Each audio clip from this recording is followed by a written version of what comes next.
Hussein Mohamed Yassin ni umunyalibani w'intasi wakoreye Hezbollah imyaka irenga 20. Yakoreye uyu mutwe uri ku rutonde rw'imitwe y'iterabwoba ku isi igihe kirekire. Kenshi yakoreraga muri Afrika, mu bihugu nka Uganda na Misiri. Guhera mu 2010 kugera mu 2019 ni ikinyuranyo cy'imyaka 9. Hussein Mohamed Yassin yari yibereye muri Uganda akora akazi k'ubutasi. Amakuru akayohereza ku buryo bw'ibanga ku bayobozi bakuru b'umutwe wa Hezbollah. Ku itariki ya 7 z'ukwezi kwa 7 2019 ku kibuga cy'indege cya Entebbe muri Uganda, inzego z'ubutasi za Israel zafatanyije n'inzego z'umutekano imbere mu gihugu muri Uganda zifata bwana Hussein Mohamed Yassin. Inzego z'ubutasi zamuguye gitumo akimara kururuka indege ashaka kujya Beirut muri Liban. Yarageze Entebbe avuye muri Tanzania. Entebbe naho akaba ari kuhanyura ajya ku kibuga cy'indege cya Addis Abeba muri Ethiopia, hanyuma noneho akaza kuhava ajya iwabo muri Liban. Amakuru yaje gutangazwa nyuma n'inzego zishinzwe umutekano nyuma y'uko afashwe.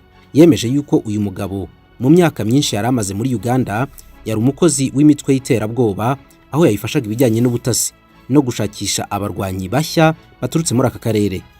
Kuva mu 2010 yari muri Uganda, kandi Mossad yari ifite amakuru yose ku bikorwa by'iterabwoba ategurira muri icyo gihugu.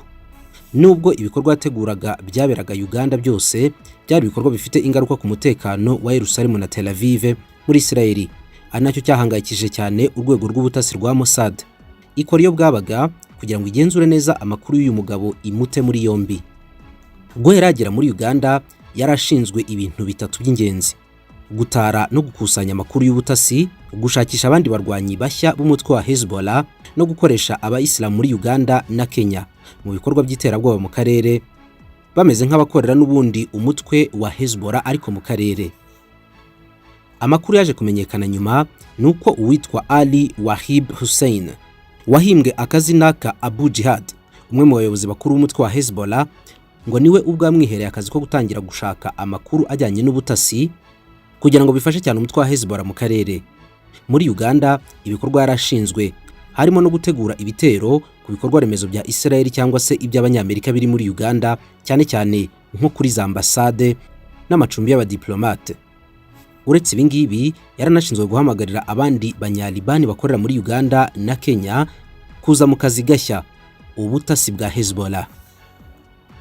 Yassin yari yaramaze kuvugana n'abantu bo muri Liban iwabo barenga 100 baba muri Uganda bakora ubucuruzi, abasobanurira umugambi mugari uhari wo guhangayikisha umutekano w'abanyamerika na Israeli, kandi benshi muri abo ngabo bari baramaze kwemeranya gukorana nawe. Ubwo yafatwaga abanyalibani bose Mossad yari ifite amazina yabo, aho batuye n'ibyo bakora. Ibi rero byateye ikibazo cyane umutekano wa Amerika na Israeli, bituma hakusanywa amakuru yose y'ingenzi yatuma uyu mutasi afatwa agatabwa muri yombi. Hifashishijwe ikoranabuhanga no gukorana hagati y'inzego z'umutekano z'ibihugu byombi Israeli na Uganda, byarangiye atawe muri yombi. Uganda ntabwo yari izi cyane imikorere y'uyu mugabo ku ikubitiro, kuko yajyaga ajijisha inzego z'umutekano yuko ari umuntu wikorera business i Kampala, ubundi akanyaruka akajya gusura igihugu cye cya Liban, agaragaza yuko agiye mu kazi k'ubucuruzi ahubwo agiye mu kazi k'ubutasi. Ubwo uyu mugabo yafatwaga, konsila y'abanyalibani muri Uganda yabanje guhakana amakuru y'ifatwa ry'umuntu wabo, ariko bidatinze hahita hasohoka impapuro zigaragaza yuko afunze, ndetse zinakubiyemo ibyaha ashinjwa byo gukorana n'imitwe y'iterabwoba. Yassin ntabwo yafashwe wenyine, kuko akimara gufatwa hanafashwe undi muntu bivuga yuko ari wo mu muryango we bagendanaga bya hafi. Bombi bari bafite pasiporo z'impimbano. Bafatirwa ku kibuga cy'indege. Birashoboka yuko nawe yarari mu mugambi wa Yassin wo gukorera umutwe wa Hezbollah. Ntabwo ari ubwa mbere Yassin yarafunzwe cyangwa akurikiranyweho bene ibi byaha. Mu 2016 n'ubundi yafungiwe mu Misiri, afatiwe mu murwa mukuru Cairo, afungwa igihe kirenga umwaka, n'ubundi akekwaho gukorana n'umutwe wa Hezbollah. Leta ya Misiri ubwo niyo yaje gufata icyemezo cyo kumurekura, isanga agomba gukurikiranwa ari hanze. Igihe kigeze yikomereza mu kazi ke, asubira Uganda na Kenya.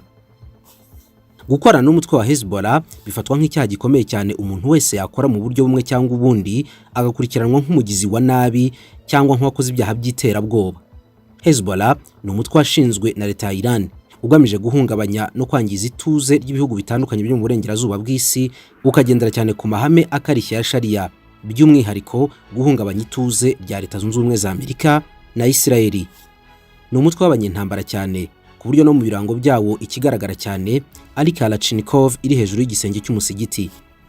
Ni umutwe washinzwe mu 1985 ushinzwe na leta ya Iran ubwayo, ariko abarwanyi b'uyu mutwe bakaba muri Liban naho bakorera imyitozo. Ni umutwe uhangayikisha cyane ibihugu byo mu burengerazuba bw'isi kugeza ubwo ibihugu birimo nka Canada, Amerika, Argentine, Isirayeli, Ubwongereza, Leta Zunze Ubumwe z'Abarabu n'ibindi bihugu zawushyize ku rutonde rw'imitwe y'iterabwoba ihangayikishije cyane ikiremwa muntu ku mubumbe. Uburyo yari yarabwiwe yuko agomba gukoramo akazi ke ngo kwari kuzajya afasha abayisilamu ba Uganda na Tanzania bashaka kujya i Maka mu mutambagiro mutagatifu, maze bagera i Maka bagahabwa andi mabwiriza yo kujya mu mutwe w'abarwanyi ba Hezbollah mu ntambara ntagatifu, bakizezwa guhembwa bidasanzwe cyangwa se kubikora mu izina rya Allah. Ni ibikorwa bijyamo ingengo y'imari tubutse itangwa na leta ya Iran 100%, naho leta ya Liban igatanga ubutaka bw'imyitozo n'ibindi bikoresho. Afatwa yabanje kumara iminsi 22 ari mu maboko y'inzego z'umutekano hamwe n'uwo bafunganywe mu muryango we. Bamara iminsi yose bahatwa ibibazo, nta kintu abantu b'umuryango wabo bazi uretse ko bari bazi ko bababuze gusa. Igihe cyarageze abo mu muryango we batangira gukeka yuko byanze bikunze bafitwe n'inzego z'umutekano. Uyu numwe muri bo.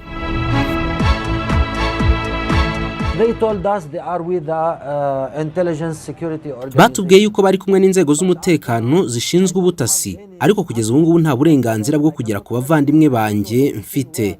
Sinshobora kubabona, sinzi ahantu bari. Uyu munsi ni uwa 22 ntababona. Niba bafite n'ibyaha nibareke bajye mu nkiko nibura, turashaka kubareba twebwe. Batubwiye yuko bafite ibibazo bya pasiporo, batubwira yuko bagiye gukora amaperereza, ariko se amaperereza ashobora kumara gute iminsi 22?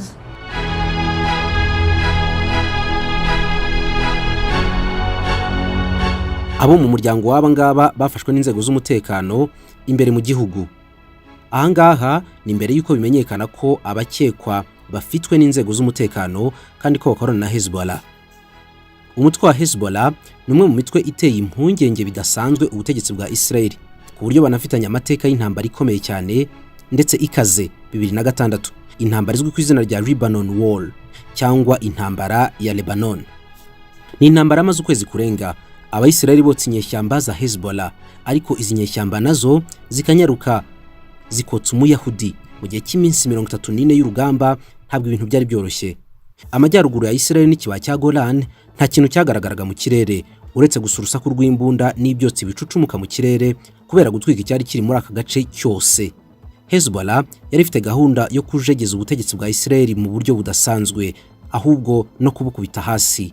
Yari amabwiriza akaze uyu mutwe wahawe na leta ya Liban na Syria, basanzwe ubundi badacana uwaka na Israel kandi bakayitera inkunga. Kugira ngo Hezbollah igere ku mugambi wayo wo kujegeza leta ya Israel iki gihe muri 2006, byasabaga Hezbollah yuko ikoresha abasirikare b'abaparakomando bafite ubuhanga ntagereranywa mu kurwanira mu butayu, kandi intambara yo mu kirere bari baragize indahiro. Ku itariki 12 z'ukwezi kwa karindwi 2006 urugamba rwari rwambikanye, umuriro waratse kugeza ubwo Israel na Liban basinye amasezerano y'amahoro ngo bahoshe intambara. Ibintu byari bimeze nabi. Ku itariki 14 z'ukwezi kwa 8 2006 buri musirikare yashyize ikirwanisho cye hasi.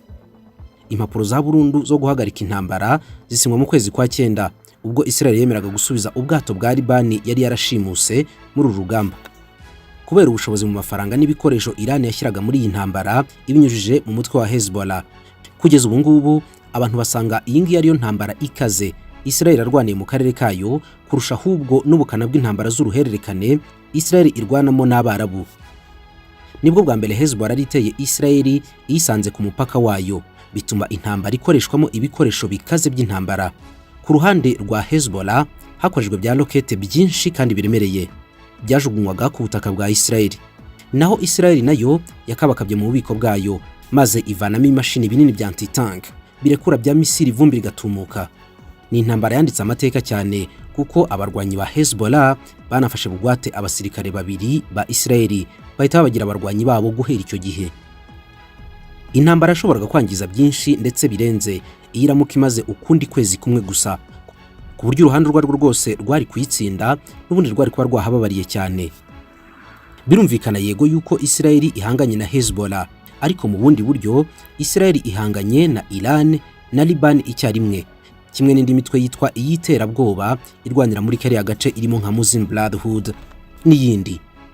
Ugendeye kuri aya mateka rero, byumvikana noneho impamvu Isirayeli idashobora kwihanganira na busa umuntu waba akorana bya hafi no yabitekereza gusa gukorana n'umutwe wa Hezbollah. Nk'uko yahize hasi hejuru Bwana Hussein Mohamud Yassin wafatiwe muri Uganda kugeza atawe muri yombi. Ndabashimiye cyane kuba mwabanye nanjye muri iki kiganiro, mbifurije ibihe byiza.